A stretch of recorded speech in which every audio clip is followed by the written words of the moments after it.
L'objectif de ce cours est de présenter la diffraction, un phénomène propre aux ondes. Rappelons auparavant les caractéristiques d'une onde progressive et sinusoïdale, comme celle que peut créer une réglette mise en mouvement sinusoïdal vertical par un vibreur sur la surface de l'eau. Une onde sinusoïdale se propage alors à la surface. Le miroir incliné permet de projeter l'image de la surface de l'eau sur l'écran de face. Et l'éclairage de la surface de l'eau donne alors une succession de lignes brillantes et sombres. En effet, la forme convexe de l'eau ici fait converger les rayons lumineux à la manière d'une lentille convergente, alors que la forme concave ici fait diverger les rayons, d'où par contraste la succession de lignes brillantes et sombres. Première caractéristique de l'onde, la longueur d'onde, notée lambda, repérée ici, et qui est la plus petite distance entre deux points du milieu dans le même état de vibration. On peut la mesurer sur un cliché de l'écran en faisant une moyenne pour plus de précision, ici sur 6 lambda, d'où une valeur de 2,0 cm. Autre caractéristique de l'onde, sa fréquence en Hz, qui est celle du vibreur, soit 30 Hz. Fréquence qui est l'inverse de la période de l'onde, notée grand T en secondes, et qui est la durée pour parcourir lambda. On peut alors en déduire la célérité de l'onde égale à lambda sur T ou encore lambda fois F, ce qui donne ici une célérité de 0,60 mètres par seconde. Voyons maintenant ce qui se passe quand on limite l'étendue de l'onde en posant ces deux obstacles sur l'eau. L'onde incidente ayant une seule direction de propagation, on observe un étalement des directions de propagation après franchissement de l'obstacle, d'où l'apparition d'une onde quasi-circulaire. Par définition, ce phénomène est appelé diffraction. L'onde a été diffractée par l'ouverture de dimension petit a.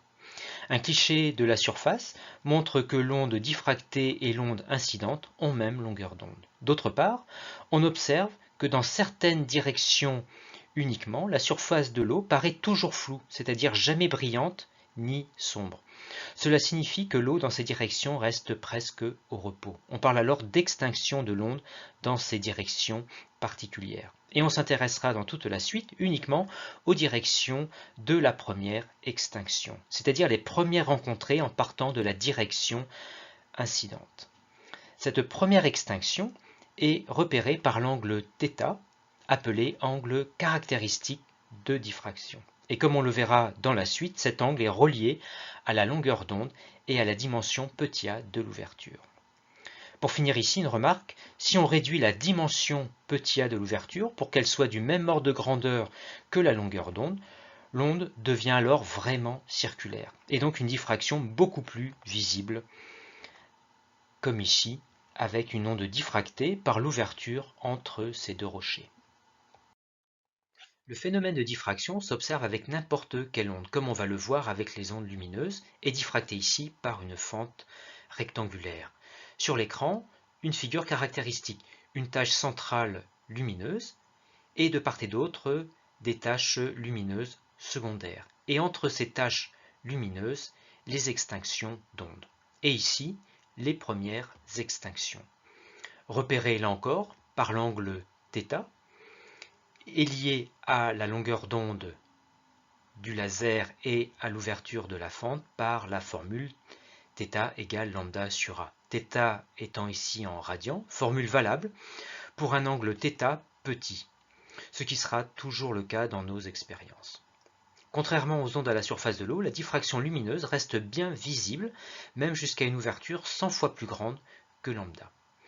La diffraction lumineuse est très utilisée dans l'industrie ou les laboratoires car elle permet d'accéder à des dimensions très petites, comme ici l'ouverture de la fente petit a, par des mesures indirectes facilement réalisables comme la distance grand D entre l'écran et la fente et la longueur grand L qui sépare les deux premières extinctions à l'écran.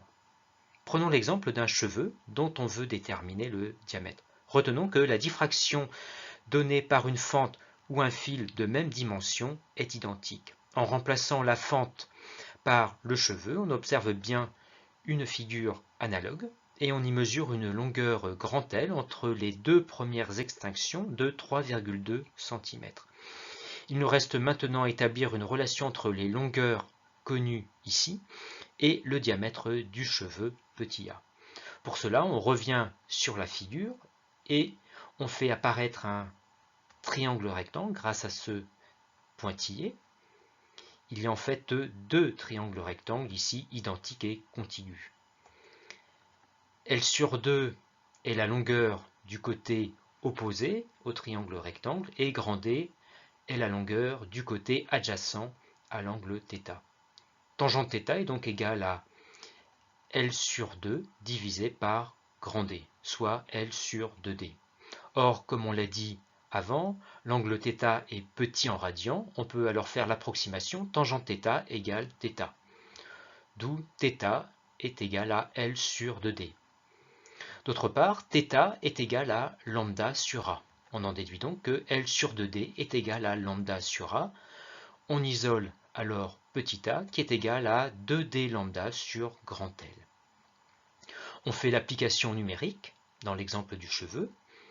2 fois 1,45 mètres fois 650 10-9, 10-9 pour la conversion des nanomètres en mètres, 3,2 10-2 pour la conversion des centimètres en mètres, d'où 5,9 10-5 mètres, soit encore 59 micromètres.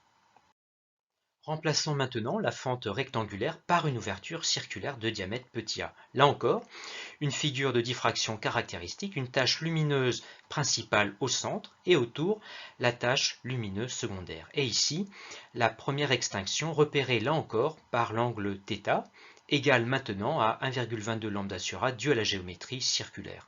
Relation valable là encore pour θ petit en radian, ce qui sera toujours le cas dans nos applications. La diffraction par une ouverture circulaire a des conséquences importantes en astronomie.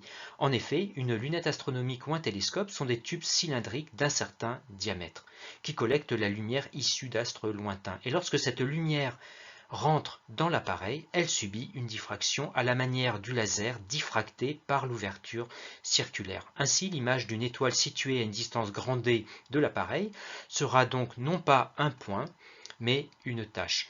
C'est la tâche principale de diffraction caractérisée par l'angle θ de la première extinction. Voilà ce que l'œil voit de l'astre. Supposons maintenant que dans le champ d'observation se trouve un deuxième astre.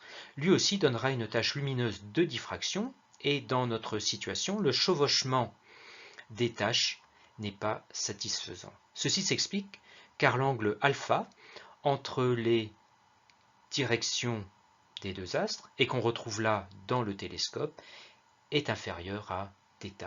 On comprend alors que l'observation ne sera satisfaisante que si le deuxième astre se situe à une distance du premier tel que l'angle alpha soit supérieur à l'angle θ. Ainsi, les deux tâches ne se chevaucheront plus et les deux astres seront bien séparés à l'observation. On retient que la diffraction due à la lunette limite l'observation d'astres proches. Il existe donc une distance minimale entre les astres pour que l'observation soit optimale comme ici. Appliquons ceci en cherchant à calculer la distance minimale entre deux objets posés sur la Lune et observés avec un télescope de 4,0 mètres de diamètre. Les astres précédents jouent le même rôle que ces deux objets placés sur la Lune. La distance minimale cherchée correspond alors à la distance petit d quand alpha est égal à θ. Et pour lier les longueurs et l'angle θ, on va exploiter la trigonométrie dans le triangle rectangle qui apparaît ici, où grand D est ici la distance Terre-Lune qui est donnée. Tangente θ est donc égale à cette distance minimale divisée par la distance Terre-Lune. θ est petit en radian, on fait donc l'approximation tangente θ égale θ. θ est par ailleurs égal à 1,22 lambda sur A, on en déduit donc que cette égalité. On isole la distance minimale, qui est égale à 1,22 fois la distance Terre-Lune fois lambda sur petit a. On remplace par les valeurs numériques, en n'oubliant pas de convertir lambda en mètres. Et on trouve une distance minimale entre ces deux objets posés sur la Lune de 65 mètres. En conclusion, on retient qu'il faut connaître les caractéristiques de la figure de diffraction donnée par une fente rectangulaire et une ouverture circulaire.